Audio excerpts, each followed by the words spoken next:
Hello, a warm welcome to the Vanarama National League highlights show. 10 games to bring you the action from today, and we'll start where else than with Sutton United, whose win against Yeovil in midweek took them top of the table for the first time since December 2017. They were at Lynn to see if they could keep that red hot streak going, and Richard Henwood has all the details.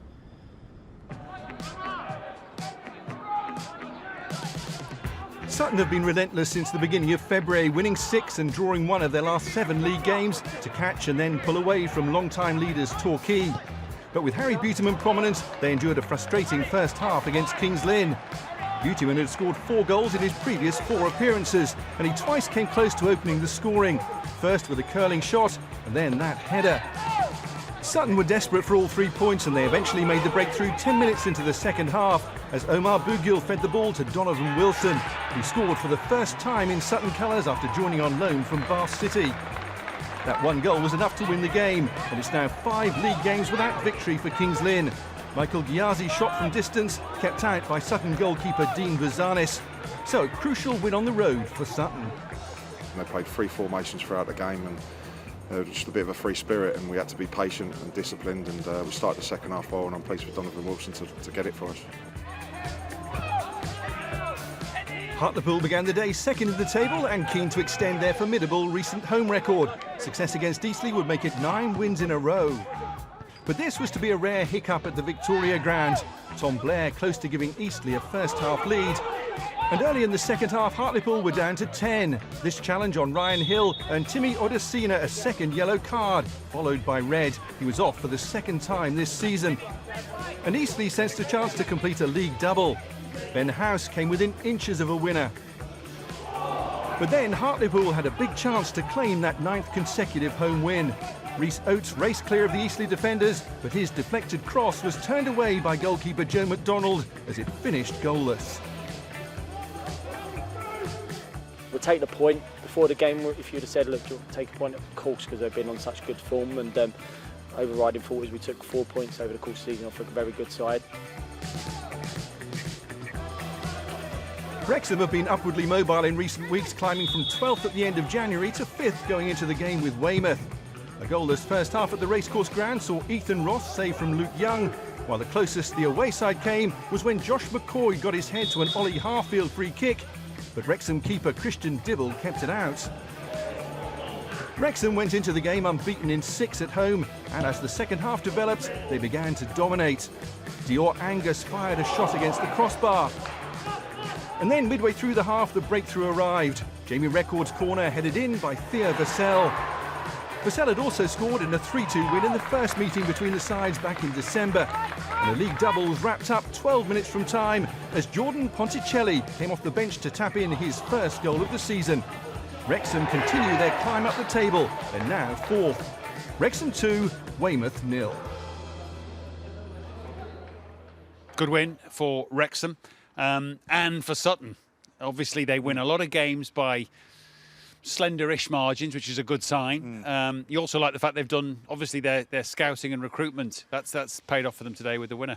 It has, yeah. Donovan Wilson, good bit of recruitment there, good finish. Nice and calm from Matt. He's not getting too carried away, is he? The Sutton manager, which you can't at this point. No. But the run of form they've had, the swing of points has been absolutely incredible. And, you know, organisation, unit work, this is great ball through to him, and a really good finish. Defending not great, but albeit you've got to score. But as I say, that sort of belief in that squad is immense at the moment. Yeah, obviously they had a point, I think, was on our cameras against Wrexham last weekend, and it was a pretty dour game, but they've won the 2 since against Yeovil and Kings Lynn today, so they're going to take some catching, Sutton. Yeah, they are, and it's, you know, how do they now approach this being at the top? Yeah. You know, Torquay have had it for a long time. True. And, you know, it's their turn to feel that pressure, or not, as the case may be, of being at the top. But you have to say that from the turn of the year onwards, it's been an incredible run of form. A point for Hartlepool, but since they had Odesina sent off just after half-time, 2 yellows, certainly the second of which I don't think he's got much complaint about. Maybe Dave Challoner takes this. Yeah, I mean, the sending off there, you can only think, we can't really see it there, you can only think it's through a over-aggressive, a follow-through of the tackle. Seemed, a bit but harsh. It does. This one, you just can't do that, can you, when you're on a yellow? No chance. Especially 3 yards away from the referee, you're giving yourself no chance whatsoever. But as I say, it's again not a bad result all told. No, probably not. They right in the mix, stay second. I think Hartlepool and Wrexham are climbing themselves back into real contention, certainly for playoffs, if not better. It might be a bit late for top spot, but aerially always been strong. Put crosses in the box, have people that can attack it. Theo Vassell, that's the way to attack a corner, no doubt about it. Go and take, kitchen sink, everything. And then when you're making substitutions and one of them's in the right spot, the right time here, you've got half a chance. But there's a fair old pot of money been promised for these boys for promotion. Isn't it funny what that'll do to a squad of players? Yeah, it's sobering the mind a little bit for a few, I think. Yeah, they do, making all the right moves at the moment. Wrexham just appointed Fleur, I think, Ryan, from Burton. They are, clearly under new ownership, going in the right direction. They are, a lot of belief there for the players and the management team, and a club that we've said many times is hugely ambitious and not an underdog, a huge club in this league. Absolutely, yeah. Speaking of management, obviously 2 changes this week at Solihull and at Barnet. We have Tom Skippings to give us the updates on both of those. Mark Yates has stepped into the Moors' hot seat for the rest of the season, and Mitch Hancock's nearly gave him a flying start at the Shea. Yates guided Solihull to safety back in 2018, but his return got trickier when Callum Maycock tripped Jeff King just after half-time. Martin Woods fired Halifax in front from the spot. But Moors were denied the equaliser they deserved by Neil Burns' remarkable clearance from Jamie Ward, and Kyle Hudlin's equally amazing miss.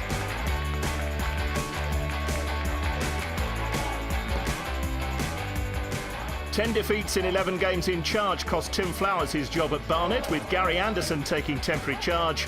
But only fools would bet against Bromley scoring at the moment, and after Michael Cheek was denied, he teed up Liam Trotter for the 40th goal of his career. That was after just 8 minutes, but there was no let-up in the drama. Courtney Baker-Richardson hauled down by Joe Kizzy, a challenge which earned the Bromley defender a red card. Baker-Richardson stepped up to convert his first goal since he scored for Swansea in the Championship almost 2 years ago. Not long after their equaliser, Barnet keeper Scott Loach fell awkwardly after reaching for a cross and was forced to leave the field, replaced by youngster Ayman Azazi. And there was one more twist before half-time. Bromley appeals for a penalty after Jack Bridge went falling down were ignored by referee Tom Bishop. The reaction of manager Neil Smith made him the second member of the home squad to leave the game early. But without the boss, the 10 men regained the lead just past the hour. Handballed the decision against Barnet defender Liam Daly. And Cheek converted the 4th penalty of his 16-goal league haul. Once again, Bromley's lead didn't last long, as Barnet fought hard to end their losing streak. Mike Petrasso's 6th of the season made it all square again. And the teams finished level in numbers too, after James Dunn picked up 2 quick yellow cards late on.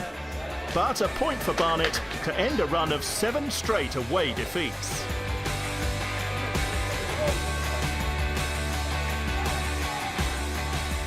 A return to action for Aldershot after 2 games postponed due to coronavirus. They were in free-scoring form before that break, and they took the lead here when Joel Newblay conjured something special from an unpromising angle.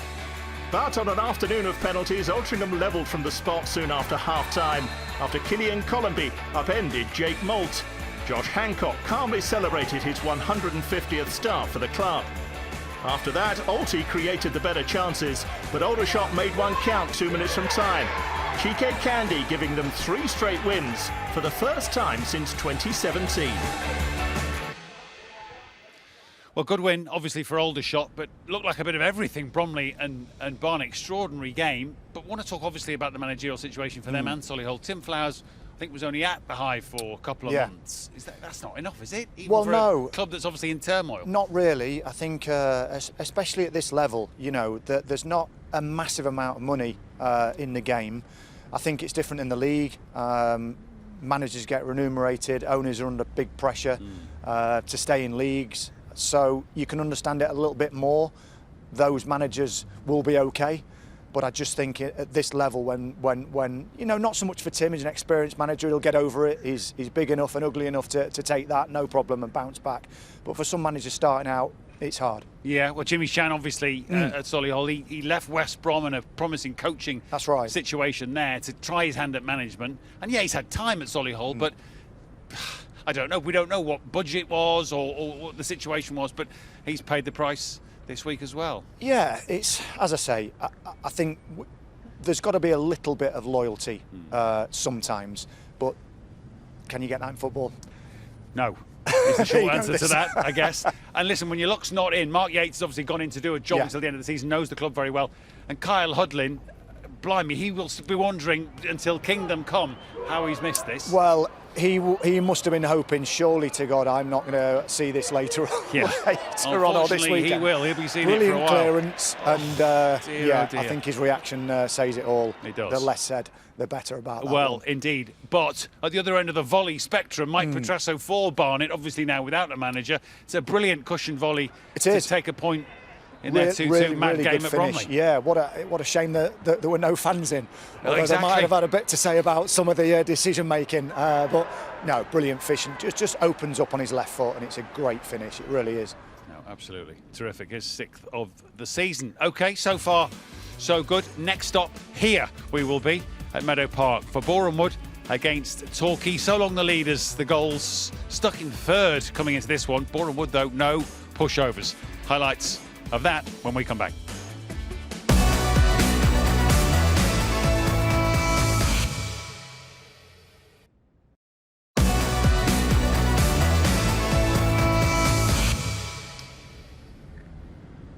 Welcome back to the National League highlights. We are here at Meadow Park, where we witnessed a little earlier the meeting of Boreham Wood on the fringe of the playoffs once again, up against the team that had led this division for so long this season, Torquay. But they have slipped a little in recent weeks and came into this actually 3rd behind Hartlepool and Sutton. Watching for us, Adam Virgo and Adam Somerton.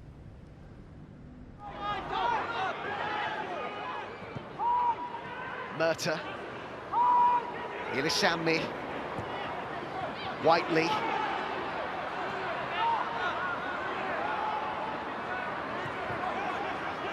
Shimanga, nice layoff, and Shimanga's got it back again! Nice move there. It's a great move. Maybe you just see a little bit more of this coming in offside the line. The little ball round the corner, just a little dummy, little give and go. Went for the laces shot. Hall.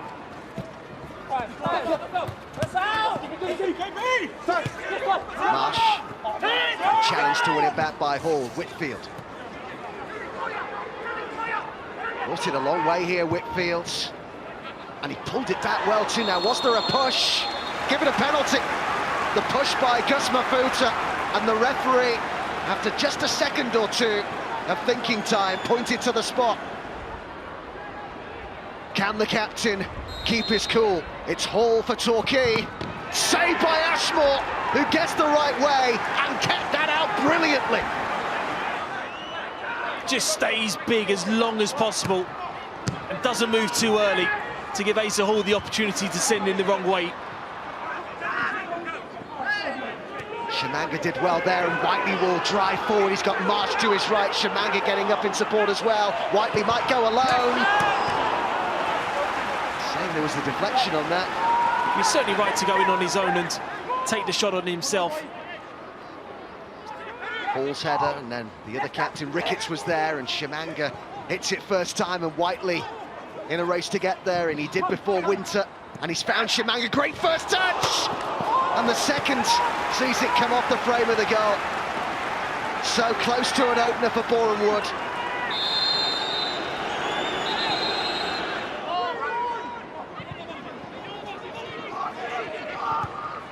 Marsh plays the pass, and Whiteley's going to drive one, and off the post this time. The frame of the goal denies Boreham Wood again. Hit the woodwork now, twice in the space of a couple of minutes.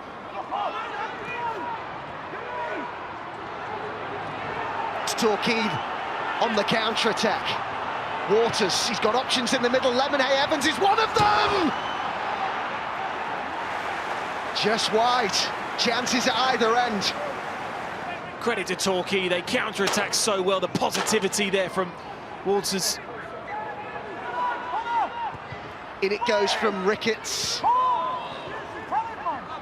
Into a 4th minute of added time we go.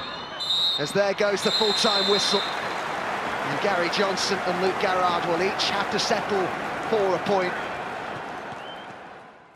Another draw, Luke, and it's one that you celebrated. I saw you as the final whistle went. You sort of little punch in the air. How much did the point mean to you?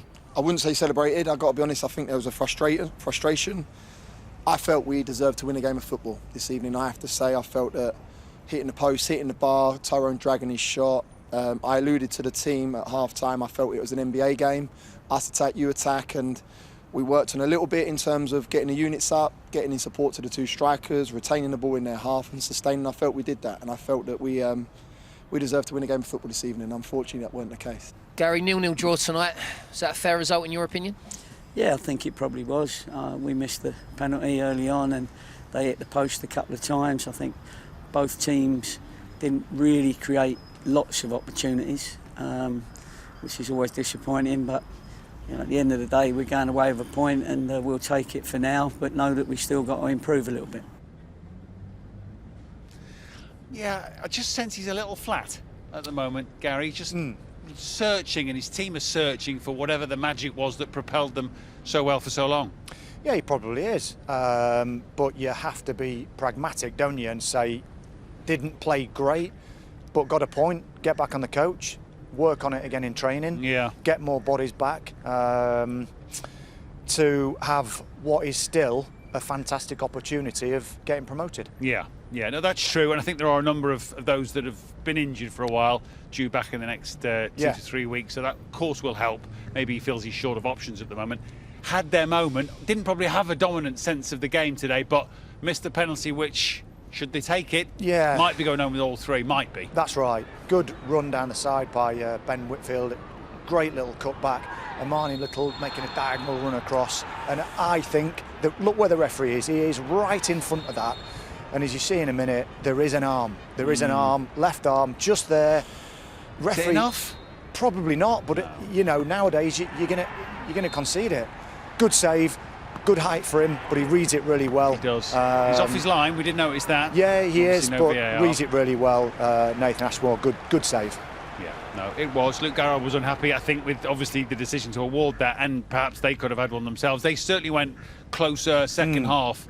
Boreham would, as we heard in the interviews, hit the post twice. Yeah, they did. Had the better of it, really. Yeah, they did. Corey Whiteley running at defenders here, just gets a little nick off the defender. You can see what he's trying to do. But just had a bit more of a threat. Whiteley again, cut back, and then this is a great little soft touch there to put it onto your left. So unfortunate not to nestle in that top corner. But yeah, they've got some really good attacking players. Corey Whiteley again flashes one across the keeper. It's the right type of finish. So, you know, on reflection of chances here, they'd feel this should have scored there, just snatching at one. And that's why he's just a little bit frustrated, as you can see there. They start scoring, they'll be dangerous if they get in the playoffs for them. Well, they will, because they've got a good squad. They've got some experience in there, people that have played at a decent level. So, as we said, they have got everything to play for, because they're there or thereabouts. A point apiece here then, which we'll have to do, obviously. We've mentioned a couple of managerial changes. Another little bit further down the league with Stuart Maynard getting the full-time job at Wealdstone, and that's where we'll go next, because it was the first ever meeting between themselves and Notts County, as Sam Asher explains. Notts County were boosted by 2 new signings this week. Striker Lewis Knight and centre-back Mark Ellis joined the club, and it was the defender who made the immediate impact, leaping on to a lofted Michael Doyle cross. The Notts players held their own private summit meeting to discuss their slump in form on Thursday. Clearly, it worked.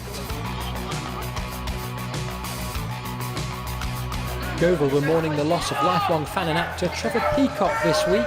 The Vicar of Dibley star would have enjoyed his side start here, though, when Josh Novel's pace took him past 3 players. In came a ministering Rhys Murphy, who showed faith in his abilities to make it 1-0. That was Murphy's 6th goal in 5 home games, so when the opportunity for number 7 presented itself, he was hardly likely to miss. An alter of the body, and an orthodox finish. Hewish is a parish this man enjoys. But just 6 minutes later, Woking were believers. Josh Casey's cross found Max Kretschmar for his first goal in 12 games. It wasn't to be for Woking though, the Glovers held on. Performance Peacock would have been proud.